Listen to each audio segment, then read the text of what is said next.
नमस्कार, मैं डॉक्टर नमिता गौराहा और आज मैं आपको माइक्रो टीचिंग क्या है इसके बारे में जानकारी प्रदान करूंगी। आइए देखते हैं माइक्रो टीचिंग क्या है। ये कुछ माइक्रो टीचिंग को लेकर कुछ बिंदु हैं जिसके बारे में आज हम चर्चा करेंगे। सर्वप्रथम कि जब शिक्षण कौशल क्या होता है इसके बारे में चर्चा चल रही थी कि एक जो शिक्षक है उसके व्यवहार में, उसके शारीरिक संचालन में किस प्रकार से शिक्षण कौशल को देखा जाता है, तो सबसे पहले माइक्रो टीचिंग शब्द का प्रयोग किया गया।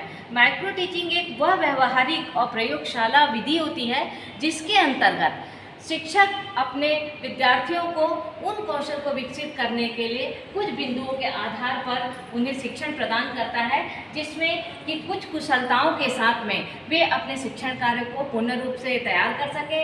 साथ ही साथ सूक्ष्म शिक्षण प्रक्रिया जो है वो एक ऐसी विधि होती है जिसके माध्यम से वे अपने शिक्षण कार्य में एक बदलाव ला सकते हैं। सर्वप्रथम सूक्ष्म शिक्षण की शुरुआत 1963 में स्टैनफोर्ड यूनिवर्सिटी में रॉबर्ट के द्वारा की गई थी।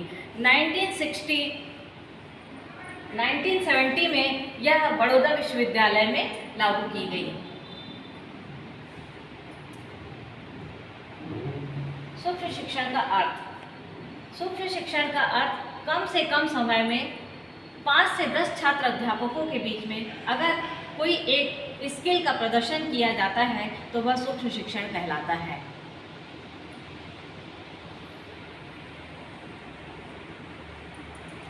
नेक्स्ट, सूक्ष्म शिक्षण के सिद्धांत।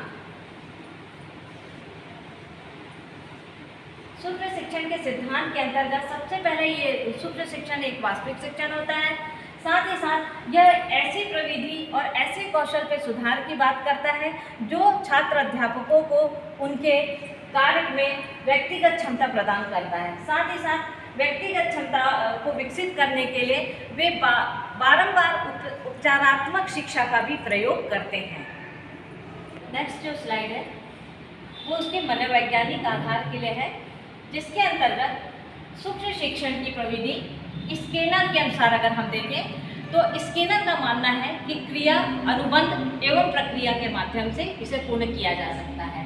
अनुबंध जो होते हैं उसके सिद्धांत कहते हैं कि अगर हम किसी सिद्धांत को बारंबार प्रयोग करते हैं और प्रयोग करने के पश्चात अगर हम उन्हें पुनः पृष्ठपोषण के साथ में एक व्यवस्थित प्रणाली के माध्यम से अगर लागू करते हैं तो वह इसके सिद्धांत के अंतर्गत आता है, जो हमें एक फीडबैक प्रदान करता है। सूक्ष्म शिक्षण की विशेषता।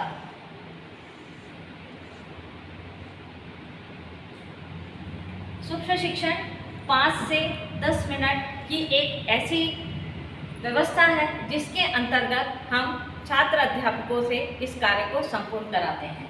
साथ ही साथ 5 से 6 मिनट के अंतर्गत एक बार कोई एक प्रशिक्षक किसी एक कौशल को लेकर पूर्ण करता है और यह प्रक्रिया तब तक चलती है जब तक उसकी स्किल में सुधार नहीं हो जाता।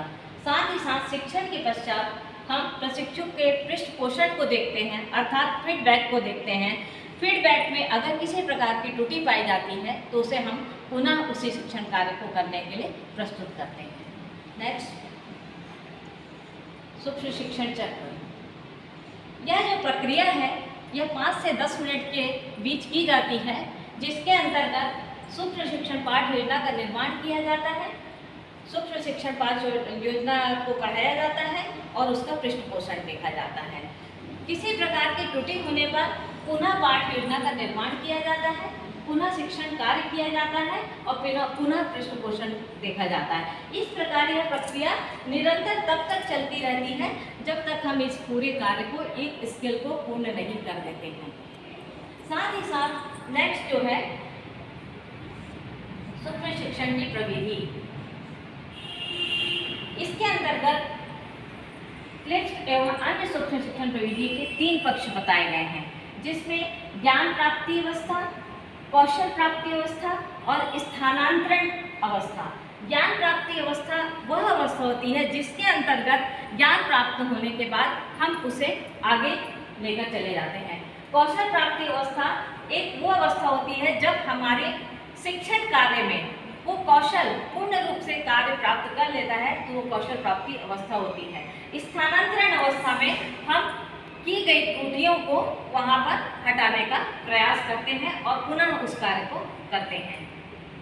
नेक्स्ट, शिक्षण कौशल की परिभाषा। शिक्षण कौशल विशिष्ट अनुदेशन प्रक्रिया है जिसे शिक्षक अपने कक्षा शिक्षण के रूप में प्रयोग करते हैं। यह शिक्षण सोपान विभिन्न क्रियाओं से संबंधित होता है, साथ ही साथ जिन्हें शिक्षक अपनी कक्षा में अंतः क्रिया के माध्यम से स्थापित करते हैं। नेक्स्ट है, शिक्षण कौशल क्या है।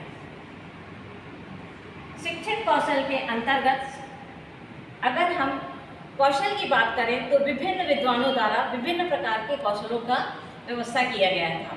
जैसे पासी एवं पासी के अनुसार 14 प्रकार के कौशल।